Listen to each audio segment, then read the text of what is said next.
दोस्तों अस्सलाम वालेकुम। अगर किसी शख्स से ज़मीन ख़रीदने का मुआहदा किया हो, उसने पैसे ले लिए हों, अब ज़मीन इंतकाल या रजिस्ट्री ना करवा रहा तो क्या किया जाए, ये क्वेश्चन पैदा होता है।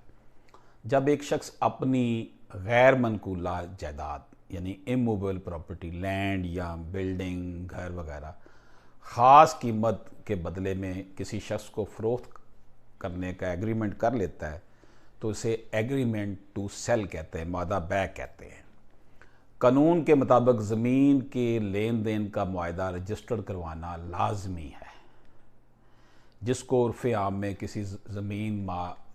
मकान की रजिस्ट्री वगैरह के जाते हैं ना, हम रजिस्ट्री करवा ली है, वो एक किस्म का एग्रीमेंट हो गया कि मैंने इसको बेची,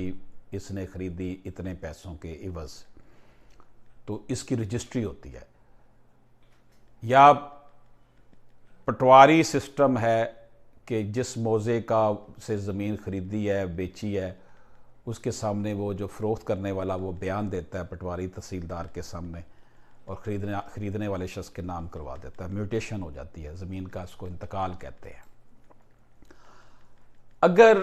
बेचने वाले ने पूरी यादी कीमत वसूल कर ली है लेकिन आपके नाम रजिस्ट्री या इंतकाल नहीं करवा रहा, तो अपने मुआहदे पर वो अमल करने के लिए तैयार नहीं है, तो फिर क्या किया जाए। ऐसी सूरत में सिविल कोड में स्पेसिफिक रिलीफ एक्ट के तहत दावा बराए मुआहदा तमील मुख्तस, स्पेसिफिक रिलीफ एक्ट के तहत ये किया जाता है।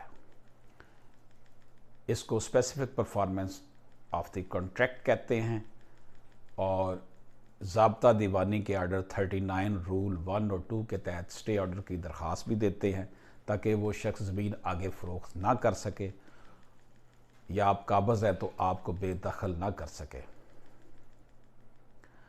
ट्रांसफ़र ऑफ प्रॉपर्टी एक्ट के सेक्शन 53A के मुताबिक अगर आप काबज़ हैं ज़मीन या मकान पर, अब चाहे आपके नाम ज़मीन रजिस्ट्री या इंतकाल ना भी हो, तब भी बेचने वाला शख्स आपको ज़मीन से निकाल नहीं सकता। दावा बराए तमील मुख्तस दायर करने के बाद अदालत में एविडेंस पेश की जाएगी, शवाहद पेश करेंगे जिससे साबित हो गया आपने इसको रकम अदा कर दी है या आधी रकम अदा कर दी है, आप पूरी रकम अदा करने को तैयार हैं लेकिन अगला शख्स मुआहदे पर अमल करने को तैयार नहीं, तो इस सूरत हाल में अदालत इस शख्स को हुक्म देगी कि वो मुआहदे पर अमल करे जैसा कि तय हुआ था और मदई के नाम ज़मीन की रजिस्ट्री और इंतकाल करवाए। अब अगर वो मुआहदे पर अमल ना करे या अदालत में पेश ना हो तो इस सूरत में अदालत डिग्री के ज़रिए ज़मीन आपके नाम करवाने का हुक्म दे देगी। इस हवाले से अदालत का ये भी कहना है आला अदलिया का कि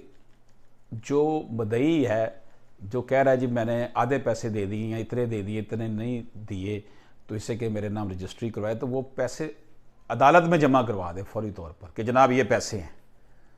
ताकि अदालत को उसकी रेडीनेस का पता हो कि वाकई ये बकाया पैसे देने को तैयार है।